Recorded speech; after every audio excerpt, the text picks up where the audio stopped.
usaha dan energi ini terdiri atas dua kata, yaitu usaha dan energi, tetapi antara mereka kita nggak bisa pisahkan sama sekali.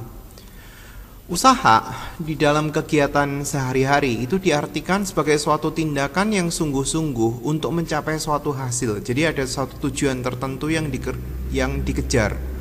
Di dalam fisika, kerja atau usaha diartikan sebagai hasil perkalian antara gaya, dalam hal ini simbolnya adalah F atau kita bisa tulis sigma F, yang bekerja pada suatu benda dengan jarak perpindahan benda tersebut.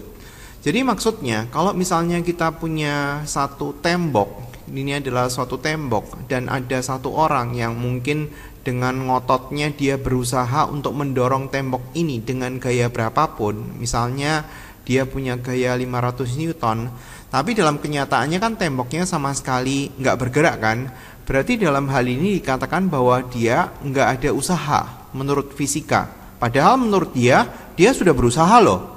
Nah, tapi ini adalah usaha yang nggak sama menurut pengertian sehari-hari dan menurut pengertian fisika.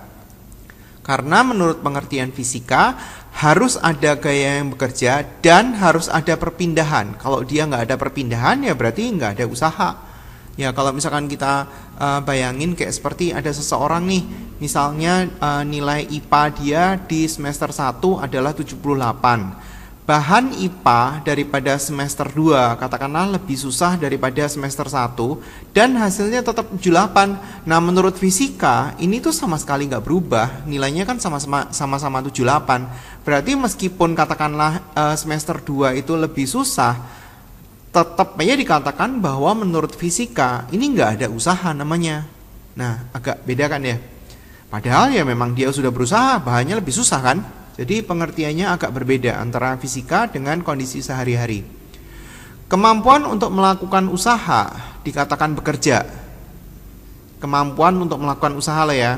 Apabila suatu gaya menyebabkan benda tersebut bergerak searah dengan arah gaya tersebut, maka dia ada pekerjaan yang dilakukan. Sedangkan energi itu adalah dibutuhkan untuk melakukan usaha. Jadi kalau misalkan kita mau melakukan usaha nggak ada energi, berarti nggak mungkin. Kita mau menggerakkan mobil, yang gerakin pakai apa dulu? Manual. Kita mau dorong, ya berarti kan kita butuh energi gerak daripada otot kita. Energi gerak daripada otot kita dari mana? Ya dari makanan. Kita kan butuh makanan agar supaya dikonversi menjadi energi kimia yang tersimpan di tubuh kita. Terus kemudian energi kimia itu dipakai kita untuk menggerakkan otot-otot. Ya sebelum menggerakkan otot, ya kita butuh apa? Ya otak harus memerintah otot kan agar supaya dia mau bekerja kan. Kalau dia nggak merintah ya berarti nggak bisa dong. Atau misalnya kita mau memanaskan ruangan atau kita mau mendinginkan ruangan. Memanaskan ruangan ya berarti kita butuh heater. Mendinginkan ruangan ya berarti kita butuh AC. AC-nya dari mana? Ya dari listrik. Listrik itu kan energi. Jadi energi itu dibutuhkan agar supaya seseorang itu atau sesuatu bisa melakukan suatu usaha terlepas siapapun orang itu atau siapapun mesin itu. Jadi dia sangat terkait antara usaha dan energi. Pada saat kita mau menghitung usaha seperti yang tadi sudah disebutkan, itu adalah hasil perkalian antara gaya dengan perpindahan. Berarti kita bisa menyimpulkan rumusnya seperti ini. Usaha itu simbolnya adalah W gede. Simbol kayak gini, ini kita baca dia sebagai sigma. Sigma itu berarti adalah penjumlahan gaya-gaya. Maksudnya gini, kalau kita punya suatu benda yang dia itu ditarik atau didorong dengan gaya tertentu, katakanlah gaya 10 Newton, dan pada benda ini dia itu katakanlah berpindah sejauh 2 meter, maka kita bisa ngitung usaha. Usahanya adalah gaya dikali sama jarak, gayanya itu 10 Newton, satuannya Newton ya.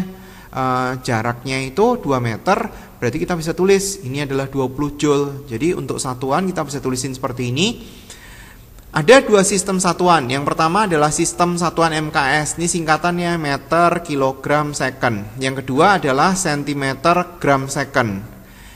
Meter, kilogram, second itu kadang-kadang ditulis sebagai satuan internasional atau international unit. Jadi dalam hal ini untuk satuan internasional, F itu satuannya adalah Newton. S itu jarak atau perpindahan, satuannya adalah meter. Jadi kalau misalkan kita kaliin Newton kali meter, maka ini satuannya adalah Joule, satuan daripada usaha. Nah sementara untuk sistem satuan CGS, satuan daripada F itu adalah Dyne. di mana S-nya itu dalam sentimeter.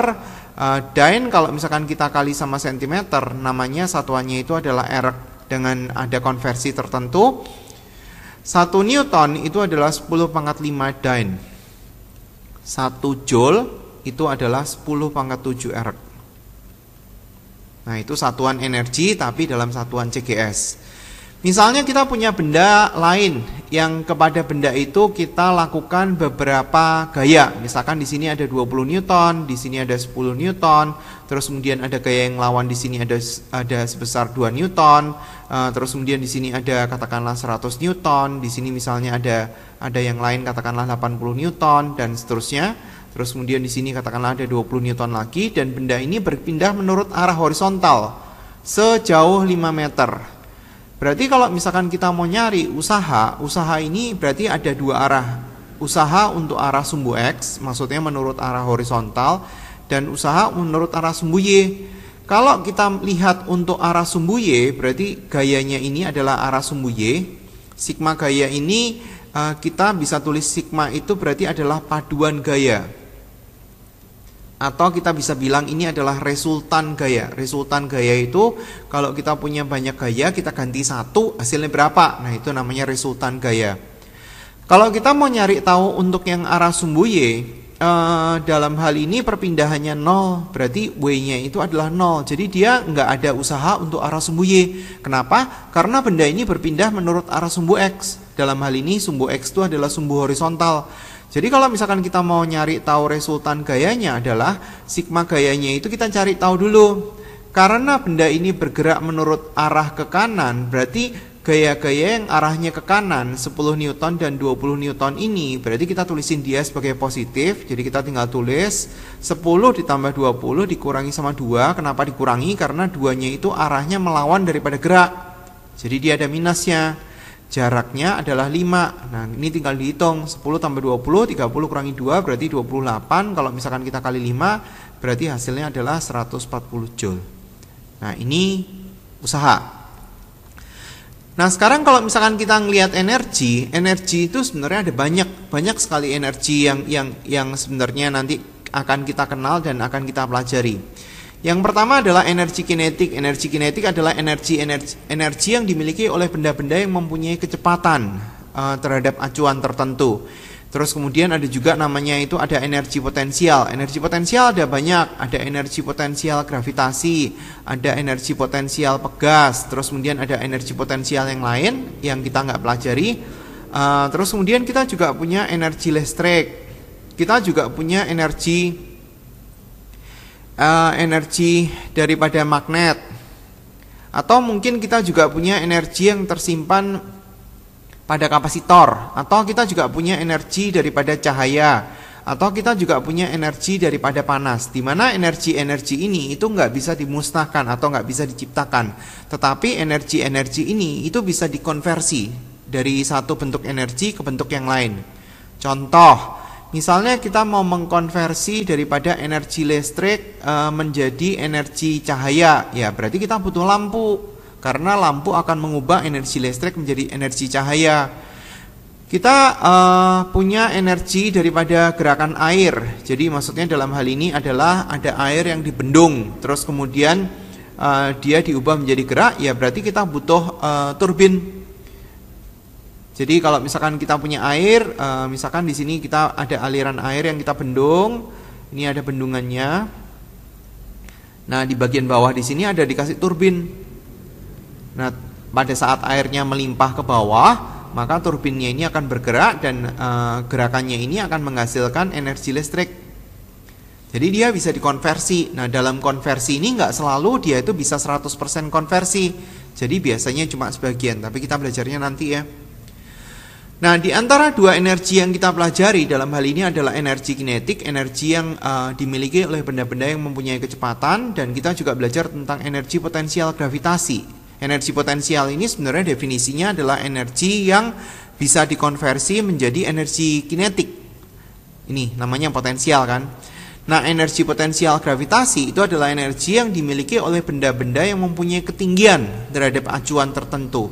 Berarti kalau yang ini itu dia punya kecepatan, kalau energi potensial gravitasi itu punya ketinggian tertentu terhadap acuan tertentu. Dan cara ngitungnya seperti ini. Energi kinetik simbolnya adalah EK setengah kali M. M-nya dalam hal ini itu adalah massa, V-nya itu dalam hal ini adalah kecepatan. Energi potensial, EP singkatannya adalah energi yang dimiliki oleh benda-benda yang mempunyai ketinggian atau energi yang bisa dikonversi menjadi energi kinetik. Nah, itu pengertian energi potensial. M-nya itu adalah massa, G itu adalah percepatan gravitasi bumi. Nilainya biasanya 9,8 atau untuk memudahkan perhitungan ditulis nilainya 10. Saya tulis di sini ya. 9,8 seharusnya untuk bumi. Atau untuk memudahkan perhitungan biasanya ditulis 10 meter per detik kuadrat. Itu nilai daripada gravitasi bumi. H itu adalah ketinggian terhadap acuan tertentu. Nah, untuk satuan-satuannya W energi kinetik, energi potensial atau energi mekanik. Energi mekanik itu nanti adalah merupakan penjumlahan daripada energi kinetik dan energi potensial. Itu energi mekanik. M-nya ini masanya dalam satuan kilogram. Kalau untuk MKS gravitasinya itu dalam meter per detik kuadrat. Yang ini adalah sentimeter per detik kuadrat, berarti tinggal diubah. Untuk MKS hanya itu dalam satuan meter, ini sentimeter. Sedangkan kalau untuk kecepatan, V ini adalah kecepatan, satuannya adalah meter per detik. Sementara untuk CGS satuannya adalah sentimeter per detik. Nah, sekarang kita coba untuk latihan. Sebuah mobil dengan massa 2 ton, berarti masanya ini kita ubah ya, masanya dalam satuan kilogram, 1 ton adalah 1000 kilogram, berarti di sini kita punya 2000 kilogram. Atau lebih mudah kalau kita ubah ke bentuk baku, 2000 berarti 2 kali 10 pangkat 3. Nah, sekarang kalau kita punya kecepatan yang nilainya adalah 72 km per jam, ini satuannya itu nggak standar, berarti kita harus ubah ke dalam satuan meter per detik. Kilometer ke meter berarti dikali sama 1000, terus kemudian jam ke detik berarti adalah 3600. Nah, kita bisa sederhanain dengan pakai coret-coret seperti ini, maka kita akan mendapatkan nilai 20 meter per detik. Jadi kalau misalkan kita mau nyari tahu energi kinetik, nggak terlalu susah, tinggal setengah kali M kali V kuadrat.